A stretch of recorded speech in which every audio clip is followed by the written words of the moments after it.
क्या आपने कभी सोचा है कि एआई की इस कॉम्पिटिटिव दुनिया में विंडसर्फ और कर्सर से भी बेटर सॉफ्टवेयर हो सकता है जो आपको फुल स्टैक प्रोजेक्ट फ्री में बना के दे?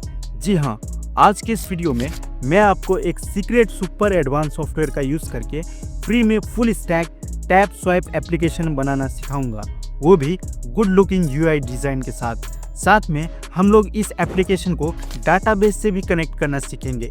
इस एप्लीकेशन पर आपको कई सारे सेक्शंस मिल जाएंगे, जैसे कि profile, tap and on points, task. इसके साथ साथ आपको यूजर ऑथेंटिकेशन, विड्रॉ पॉइंट्स और हिस्ट्री का ऑप्शंस भी देखने के लिए मिल जाएगा, वो भी रेस्पॉन्सिव डिज़ाइन के साथ। ये वीडियो ट्यूटोरियल का पार्ट 1 है। पार्ट 2 में हम लोग इस एप्लीकेशन को टेलीग्राम मिनी वेब ऐप में कन्वर्ट करना सीखेंगे। ऐसे ही फुल स्टैक एआई प्रोजेक्ट बनाना सीखने के लिए इस चैनल को सब्सक्राइब करें। मैं हूं आपका एआई डेवलपर जावा गोट। चलिए स्टार्ट करते हैं। सबसे पहले हम लोग क्रोम पर सर्च करेंगे गूगल एआई स्टूडियो, एंटर। उसके बाद सिंपली फर्स्ट लिंक पर क्लिक करेंगे। फर्स्ट लिंक पर क्लिक करने के बाद सिंपली थोड़ी देर वेट करते हैं, ठीक है। उसके बाद आपको कुछ इस तरीके का इंटरफेस दिखेगा। यहाँ पर हमें प्रॉम्प्ट लिखना है। मेरे पास ऑलरेडी एक प्रॉम्प्ट है, इसलिए मैं उस प्रॉम्प्ट को सिंपली कॉपी करूँगा, Ctrl+A Ctrl+C, और यहाँ पर सिंपली उस प्रॉम्प्ट को पेस्ट कर दूंगा। यहाँ पर एक एप्लीकेशन बनाने वाले हैं, उसमें index.php होना चाहिए, style.css, script.js, api.php, dbconfig.php और टैप स्वाइप का डाटाबेस होना चाहिए। यहाँ पर ये कोर फंक्शनैलिटी वगैरह दिया हुआ है। इसका सोर्स कोड आपको मेरे टेलीग्राम चैनल पर मिल जाएगा। तो रन पर क्लिक करते हैं। रन पर क्लिक करने के बाद ये कोड जनरेट करना स्टार्ट कर देगा। आपको थोड़ी देर पेशेंस रखना है, ठीक है। आपको कोई भी डाउट हो तो आप मुझे कमेंट सेक्शन पर पूछ सकते हो। तो ये सेकंड कोड जनरेट करना स्टार्ट कर चुका है, ओके। तो यहाँ पर अब ये थर्ड कोड है index.php का। अब यहाँ पर ये CSS कोड जनरेट करना स्टार्ट कर चुका है, ओके। तो वेट करते हैं। अब यहाँ पर ये जावास्क्रिप्ट कोड जनरेट करना स्टार्ट कर चुका है। टोटल हमारे पास 6 फाइल्स हैं, तो इसको हम लोग एक एक करके कॉपी करेंगे। उससे पहले हम लोग न्यू टैब ओपन करते हैं और यहाँ पर सर्च करेंगे download XAMPP for PC, enter. उसके बाद फर्स्ट लिंक पर क्लिक करेंगे। फर्स्ट लिंक पर क्लिक करने के बाद आपको यहाँ पर डाउनलोड 64 बिट पर सिंपली क्लिक करके इसको डाउनलोड कर लेना है। अगर आपको नहीं आता डाउनलोड करना तो आप मेरा ये वीडियो आई बटन पर देख सकते हो, वहाँ से डाउनलोड कर लेना। डाउनलोड करने के बाद आपको कुछ इस तरीके का इंटरफेस दिखेगा। यहाँ पर आपको अपाचे और MySQL को स्टार्ट कर लेना है। इसके बाद मिनिमाइज़ करेंगे। अब मिनिमाइज़ कर लेने के बाद फिर से हम लोग गूगल एआई स्टूडियो पर जाएंगे। अब हम लोग स्क्रॉल अप करेंगे और यहाँ से एक एक फाइल्स को कॉपी करेंगे। तो फर्स्ट में हम लोग डाटाबेस को कॉपी करते हैं, उसके लिए स्क्रॉल डाउन और यहाँ से हम लोग सिंपली कॉपी करेंगे। उसके बाद हम लोग फाइल्स पर जाएंगे और यहाँ पर PC पर जाएंगे और C फोल्डर पर क्लिक करेंगे, C ड्राइव पर। उसके बाद स्क्रॉल डाउन, उसके बाद XAMPP पर जाएंगे और htdocs, ठीक है। अब यहाँ पर हमें एक फोल्डर बनाना है। राइट क्लिक, न्यू और फोल्डर। फोल्डर का नाम हम लोग लिखेंगे पॉइंट्स ऐप, ठीक है। डबल क्लिक करेंगे उस फोल्डर पर।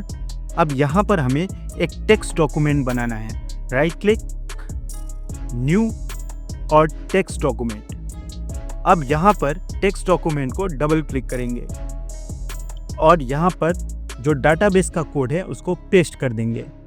उसके बाद सिंपली हम लोग क्रोम पर जाएंगे और यहाँ पर उस डाटाबेस फाइल का नाम को देख लेते हैं। तो नाम है tapswipedb.sql। तो हम लोग फिर से यहाँ पर आएंगे, फाइल और सेव एज और टैप स्वाइप db.sql और इसको सिंपली सेव कर देंगे।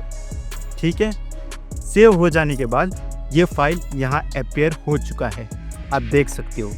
ठीक है, इसको मिनिमाइज करते हैं, फिर से हम लोग सेम प्रोसेस को रिपीट करेंगे। स्क्रॉल डाउन, अब नेक्स्ट फाइल को कॉपी करते हैं। तो उसके लिए नेक्स्ट फाइल dbconfig.php है, तो हम लोग स्क्रॉल डाउन करते हैं, इसको सिंपली हम लोग यहाँ से कॉपी करेंगे। तो कॉपी पर क्लिक करेंगे, कॉपी हो जाने के बाद फिर से हम लोग फाइल्स पर जाएंगे और टेक्स्ट डॉक्यूमेंट को ओपन करेंगे और सिंपली न्यू कोड को पेस्ट कर देंगे और यहाँ पर फाइल पर जाएंगे, सेव एज, अब नेम dbconfig.php, ठीक है, और सेव कर देंगे। तो यहाँ पर dbconfig.php भी सेव हो चुका है। अब हम api.php फाइल को कॉपी करेंगे। उसके लिए सिंपली हम लोग स्क्रॉल डाउन करते हैं, ठीक है, और नीचे स्क्रॉल डाउन करते हैं और स्क्रॉल डाउन, ओके। तो यहाँ तक इसको कॉपी करेंगे। कॉपी करने के बाद फिर से हम लोग फाइल्स पर जाएंगे और यहाँ टेक्स्ट डॉक्यूमेंट को ओपन करेंगे। उसके बाद सिंपली उस कोड को पेस्ट कर देंगे। फाइल पर जाएंगे, सेव एज और api.php सेव, ठीक है। सेव कर लेने के बाद यहाँ पर api.php अपीयर हो चुका है। उसके बाद हम लोग फिर से स्क्रॉल डाउन करेंगे, इस बार index.php को डाउनलोड करेंगे। उसके लिए हम लोग index.php को कॉपी करते हैं, तो कॉपी करेंगे। उसके बाद फिर से हम लोग फाइल्स पर जाएंगे, सेम टेक्स्ट डॉक्यूमेंट को ओपन करेंगे। उसके बाद index.php का कोड को पेस्ट करेंगे, फाइल, सेव एज और यहाँ पर index.php सिंपली सेव कर देंगे। उसके बाद मिनिमाइज और अब हम लोग style.css को कॉपी करने वाले हैं। तो style.css है, तो हम लोग इसको स्क्रॉल डाउन करते हैं और स्क्रॉल डाउन, ओके, यहाँ तक। तो इसको सिंपली कॉपी करेंगे। कॉपी करने के बाद फिर से हम लोग सेम फाइल्स पर जाएंगे, टेक्स्ट डॉक्यूमेंट को ओपन करेंगे, पेस्ट करेंगे। उसके बाद फाइल्स पर जाएंगे, सेव एज और style.css और सिंपली इसको सेव कर देंगे, ठीक है। तो ये यहाँ पर सेव हो चुका है। इसको मिनिमाइज करेंगे। उसके बाद अब हमारे पास script.js लास्ट फाइल है, तो इसको भी हम लोग स्क्रॉल डाउन करते हैं और स्क्रॉल डाउन करने के बाद यहाँ पर से इसको भी कॉपी कर लेते हैं, कॉपी। उसके बाद सेम हम लोग फाइल्स पर जाएंगे और यहाँ पर टेक्स्ट डॉक्यूमेंट पर क्लिक करेंगे और इसको पेस्ट कर देंगे। फाइल पर जाएंगे, सेव एज और यहाँ पर script.js और सिंपली इसको सेव कर देंगे।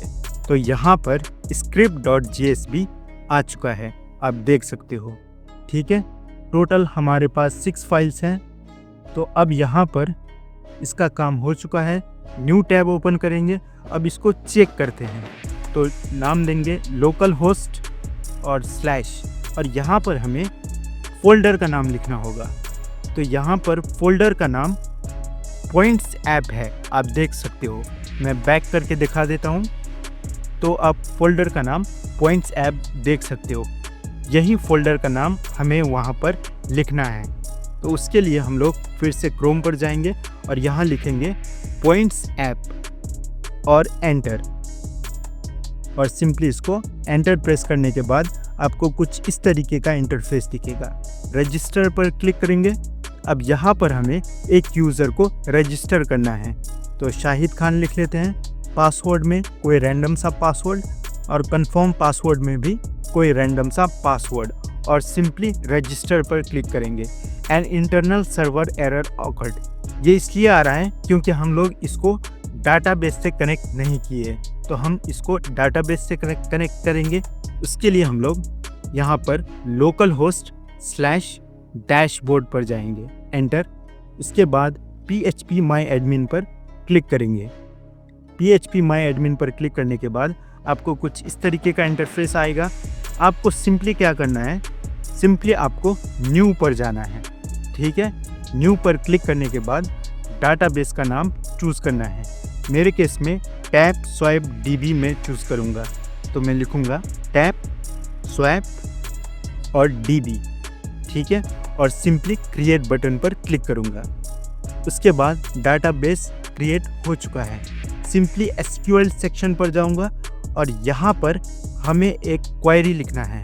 तो इस क्वेरी के लिए हम लोग सेम फाइल्स पर जाएंगे और यहाँ पर हमें टैप स्वैप डीबी नाम का डाटाबेस को ओपन करेंगे। राइट क्लिक ओपन विथ, और यहाँ पर नोटपैड पर क्लिक करने के बाद आपको ये डाटाबेस को सिंपली कॉपी करना है, Ctrl+A Ctrl+C। उसके बाद फिर से हम लोग डाटाबेस पर जाएंगे और यहाँ पर सिंपली पेस्ट कर देंगे। ठीक है, और सिंपली गो पर क्लिक करेंगे। गो बटन पर क्लिक करने के बाद आपका क्वेरी एग्जीक्यूट हो जाएगा। तो यहाँ पर क्वेरी एग्जीक्यूट हो चुके हैं, आप देख सकते हो। ठीक है, उसके बाद एप्लीकेशन पर जाएंगे और सिंपली रजिस्टर पर क्लिक करेंगे। रजिस्ट्रेशन सक्सेसफुल, लॉगिन पेज भी अपीयर हो चुका है। अब हम लोग इसको डाटाबेस पर चेक कर लेते हैं। तो टैप स्वैप डीबी पर क्लिक करेंगे और यहाँ पर यूज़र्स पर क्लिक करेंगे और देखेंगे यूज़र्स रजिस्टर हुआ है या नहीं। तो वेट करते हैं। यहाँ पर शाहिद खान नाम का यूज़र रजिस्टर हो चुका है, आप इसका डिटेल भी देख सकते हो। एप्लीकेशन पर जाएंगे और इस पर पासवर्ड लिखकर इसको सिंपली लॉगिन कर लेंगे। तो यहाँ पर ये लॉगिन हो चुका है। अब हम लोग इसको मोबाइल डिवाइस पर व्यू करेंगे, उसके लिए इंस्पेक्ट। तो यहाँ पर ये मोबाइल डिवाइस पर कुछ इस तरीके का दिखेगा। ठीक है, तो हम लोग इसको टेस्ट करते हैं। प्रोफाइल सेक्शन कुछ इस तरीके का है। ठीक है, उसके बाद टैब पर जाएंगे तो टैब सेक्शन आपको कुछ इस तरीके का दिखेगा। इस पर क्लिक करेंगे तो पॉइंट्स इंक्रीज होगा और एनर्जी डिक्रीज होगा। ठीक है, तो ये भी परफेक्टली काम कर रहा है। टास्क सेक्शन पर जाएंगे तो यहाँ पर वीडियो देखने का आपको 100,000 पॉइंट्स मिलेगा। विड्रॉ सेक्शन पर जाएंगे तो यहाँ पर मिनिमम विड्रॉ 100 पॉइंट्स हैं। तो हम लोग क्विकली 100 पॉइंट्स को कलेक्ट कर लेते हैं।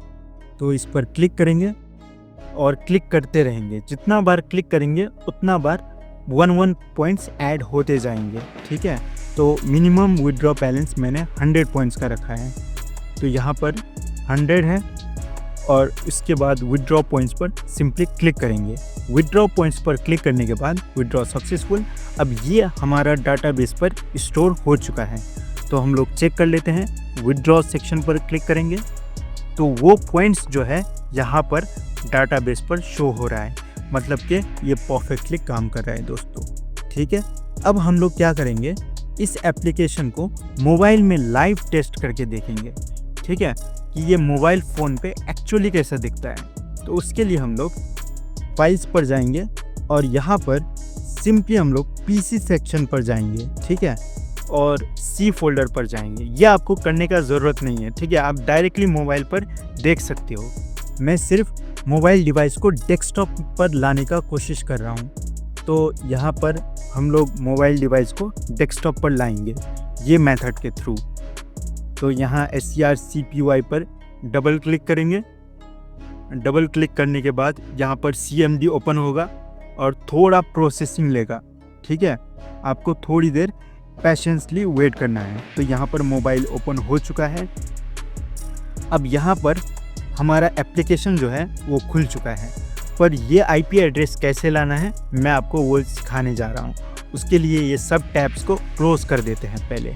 तो क्लोज़ करते हैं सब टैब्स को, न्यू टैब ओपन करेंगे।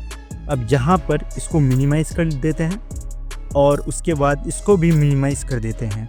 ठीक है, उसके बाद हम लोग वाईफाई सेक्शन पर जाएंगे और यहाँ पर जो वाईफाई है उस पर क्लिक करेंगे और जो रेड आइकन्स जो दिख रहा है उस पर क्लिक करना है प्रॉपर्टीज सेक्शन पर। अब हम लोग यहाँ पर IP एड्रेस दिखने के लिए मिल रहा होगा, ये IP एड्रेस को लेना होगा। मैं फिर से दिखा देता हूँ, ये IP एड्रेस। ठीक है, तो एग्जैक्टली हम लोग यही IP एड्रेस को मोबाइल डिवाइस पर लिखेंगे। तो मेक श्योर आप मोबाइल डिवाइस और जो PC है उसको सेम वाईफाई से कनेक्ट करो। तो यहाँ पर मैं लिख लेता हूँ 192 168.153.3, ठीक है। और उसके बाद स्लैश दूंगा मैं, और यहाँ पर हमें फोल्डर का नाम लिखना है, ठीक है, जिसमें ये एप्लीकेशन का फाइल्स वगैरह हैं। तो फोल्डर का नाम है पॉइंट्स ऐप, आपको दिखने के लिए मिल रहा होगा। तो यही पॉइंट्स ऐप को हम लोग उस आईपी एड्रेस के बाद लिखेंगे। तो यहाँ पर हम लोग लिखेंगे पॉइंट्स ऐप और एंटर प्रेस करेंगे। उसके बाद आपका जो एप्लीकेशन है वो मोबाइल डिवाइस में कुछ इस तरीके का दिखेगा, ठीक है। परफेक्ट लुक्स आ रहा है, कोई भी बग नहीं है, ठीक है। रेस्पॉन्सिवनेस भी एकदम करेक्ट है। तो अब हम लोग इसमें यूज़र नेम और पासवर्ड डालते हैं। तो यूज़र नेम में शाहिद डाल देता हूँ इस बार, और पासवर्ड में कुछ रैंडम सा पासवर्ड मैं रख लेता हूँ, ठीक है। तो यहाँ पर कंफर्म पासवर्ड में भी सेम पासवर्ड में लिख लेता हूँ, ठीक है। उसके बाद हम लोग रजिस्टर पर क्लिक करेंगे, रजिस्ट्रेशन सक्सेसफुल। अब यहाँ पर लॉगिन के लिए पासवर्ड लिख लेते हैं। तो मैं यहाँ पर क्विकली पासवर्ड लिख लेता हूँ 1 2 और 3। उसके बाद सिंपली लॉगिन पर क्लिक करेंगे। तो यहाँ पर ये सक्सेसफुली लॉगिन हो चुका है। तो मोबाइल डिवाइस पर भी ये काफ़ी रेस्पॉन्सिव है, आप देख पा रहे होगे सब चीज़ यहाँ पर प्रॉपरली वर्क कर रहा है, ठीक है। इसका जो सोर्स कोड है आपको टेलीग्राम चैनल पर मिल जाएगा। टेलीग्राम चैनल का लिंक आपको डिस्क्रिप्शन पर मिल जाएगा, ठीक है। नेक्स्ट वीडियो में हम लोग इस एप्लीकेशन को टेलीग्राम वेब एप्लीकेशन में कन्वर्ट करना सीखेंगे। अगर वीडियो पसंद आया हो तो लाइक एंड सब्सक्राइब करना ना भूलना। मिलते हैं नेक्स्ट वीडियो में, तब तक के लिए बाय बाय, टेक केयर।